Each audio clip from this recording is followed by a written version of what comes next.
लेकिन अब मुझे समझ नहीं आ रही कि मुझे जाना चाहिए या नहीं।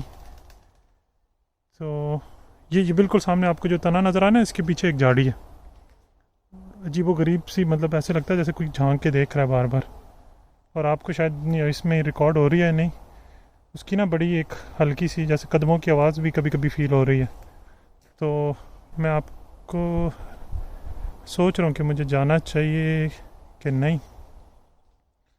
खैर मैं ऐसा करता हूँ, मैं दूसरी तरफ से ना एक और रास्ता निकलता है, इधर रास्ते से जाकर ना कोशिश करता हूँ कि मैं ना दूर से देख सकूँ, क्योंकि मैं ये रिस्क नहीं लेना चाह रहा कि मैं डायरेक्ट झाड़ी पे चला जाऊँ और जाके देखूँ कि इसके पीछे कोई चीज़ है या नहीं।